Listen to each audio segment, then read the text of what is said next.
Hai, selamat pagi Traders. Perkenalkan, saya Dahlia Marta, Technical Analyst BRI DS. Pagi ini saya akan mengulas saham mentari terupdate 4 Juni 2021. Saham mentari adalah sajian pagi menu trading dari BRI dan Reksa Sekuritas yang berisi rangkuman terupdate dari pergerakan indeks, currency, dan juga komoditi. Terdapat pula update berita dan rekomendasi saham yang menarik secara teknikal yang dapat dijadikan referensi untuk mengambil keputusan dalam melakukan transaksi saham. Pagi ini saya akan update dari Key Index Performance. IHSG dan LQ45 ini kembali ditutup menguat pada Kamis kemarin, hampir 1% kembali, dan berhasil bertahan di atas level psikologis 6.000.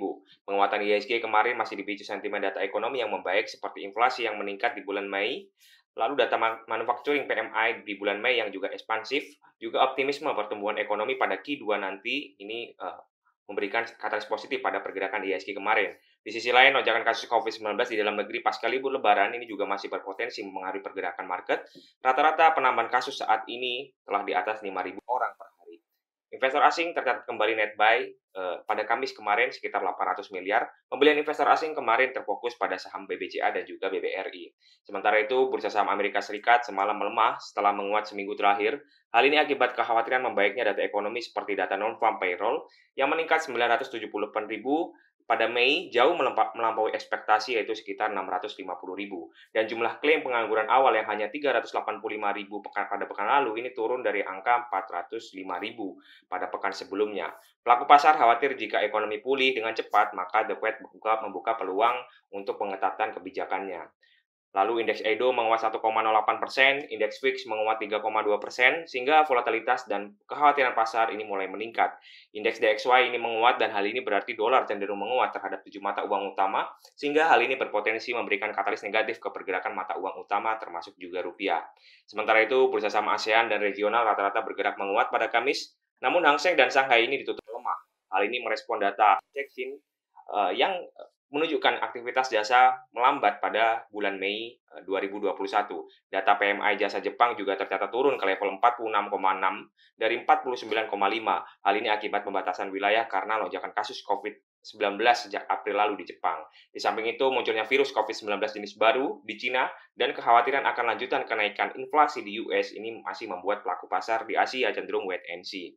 Lalu update currency and bond yield USD IDR menguat 0,07%, yield treasury dan US 10 year ini juga kompak menguat. Hal ini berpotensi memberikan katalis negatif pada pergerakan bursa saham. Selanjutnya, G3 currency rata-rata melemah. Hal ini sejalan dengan penguatan dolar semalam. Hal ini akibat rilisnya data ekonomi di US yang membaik. Hal ini tentu menjadi katalis negatif terhadap pergerakan bursa saham. Lalu update hard and soft commodity, komoditas metal mengalami pelemahan cukup dalam akibat penguatan dolar. Nikel, gold, silver, copper, dan juga tin ini melemah. Komoditas energi seperti batu bara dan oil ini juga terkontraksi. Oil terkena dampak meningkatnya pasokan di AS sehingga harga oil cenderung melemah. Sementara itu komoditi agri yaitu CPO mengalami lanjutan kenaikan sehingga berpotensi memberikan katalis positif terhadap pergerakan emiten CPO pada hari ini. Lalu update dari tim equity research kita untuk coal mining overweight, kami memproyeksikan akan terjadi koreksi harga musiman pada kuartal ketiga 2021 yang diakibatkan oleh langkah pemerintah Cina dalam upaya menjaga harga batu bara lokal yang sudah meningkat drastis, bahkan lebih tinggi dari price band-nya. Namun kami melihat potensi perbaikan harga menjelang musim dingin pada kuartal 4 2021, kami berasumsi emiten produsen batu bara akan membukukan laba bersih yang solid pada kuartal 2 2021 didukung oleh adanya kenaikan harga batu bara dan juga perbaikan volume produksi. Selanjutnya ada Cepin upgrade buy rekomendasi taking profit di 7.800. Cepin pada full year 2020 membukukan laba bersih sebesar 3,8 triliun rupiah atau naik 5% secara year on year di atas estimasi kami dan juga konsensus. Meskipun diterpa pandemi COVID-19, laba bersih Cepin ini mampu bertumbuh dikarenakan adanya perbaikan pada margin, yaitu naik sekitar 9% secara year on year. Hal ini diakibatkan penurunan COGS, walaupun pendapatan hanya bertumbuh secara terbatas. Kami menaikkan asumsi harga ayam dan jagung pada full year 2021 sehingga estimasi EBITDA ini turut meningkat sebesar 15% dan 17% untuk full year 2021 dan juga full year 2022. Untuk itu, rekomendasi kami tingkatkan dari hold menjadi buy dengan taking profit di 7.800. Lalu ada update dari GIAA.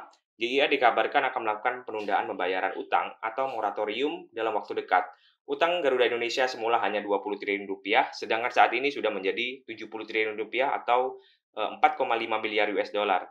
Target dari Kementerian BUMN adalah agar dapat menurunkan utang di kisaran 1 sampai 1,5 miliar US dollar dengan asumsi EBITDA berada di level 200 sampai 250 juta US dollar. Maka secara normal maksimum rasio adalah 6 kali EBITDA atau menjadi sekitar 1,5 miliar US dollar.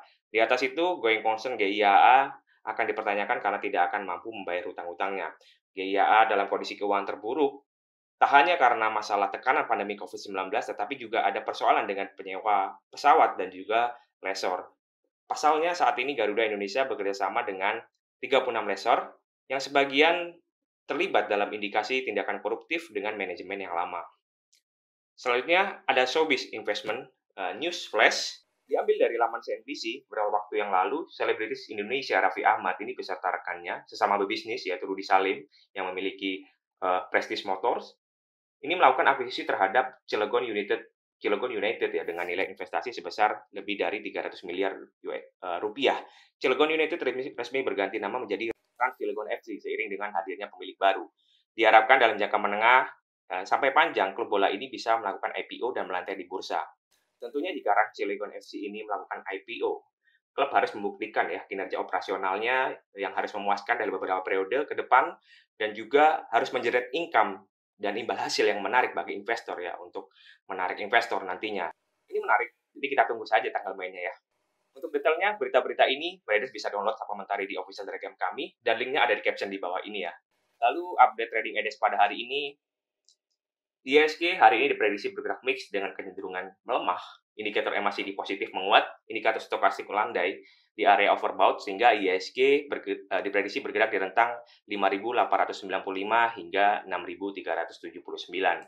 Selanjutnya beberapa saham yang menarik secara teknikal, ada SIDO, trading buy untuk SIDO, trading range di area 765 sampai 790. Lalu ada Ali, trading buy untuk Ali, trading range di area 8.975 hingga 9.450. Lalu ada BOT, buy on weakness. Untuk BOT, trading range di area 760 hingga 830. Lalu ada Antam, rekomendasi sell, trading range di area 2.440 hingga 2.580. Dan yang terakhir ada Adaro, rekomendasi sell, trading range di area 1.220 hingga 1.280. Lalu update stock pick pada hari ini, untuk trend trade yang memiliki rentang waktu hold position kurang lebih 30 hari, dan jika ada tanda bintang itu berarti rekomendasi baru, dan kita mempertahankan CTRA, Bank Mandiri, ITMG, TIMS, dan juga UNTR. Lalu untuk swing trade yang memiliki rentang waktu hold position kurang lebih 3-10 hari, di sini kita mempertahankan ERA, SOCI, dan juga Wood. Sementara itu rekomendasi day trade untuk harian, kita menyediakan 15 saham. Di sini 5 saham rekomendasi buy dan sisanya rekomendasi sell. Di antaranya ada SIDO, Ali, IPTV, LSIP hingga Excel dan juga Wika. Demikian ulasan supplementary pada pagi hari ini. Jangan lupa like, subscribe, dan komen ya traders agar informasi ini sampai ke seluruh investor pasar modal Indonesia. Terima kasih dan happy trading traders.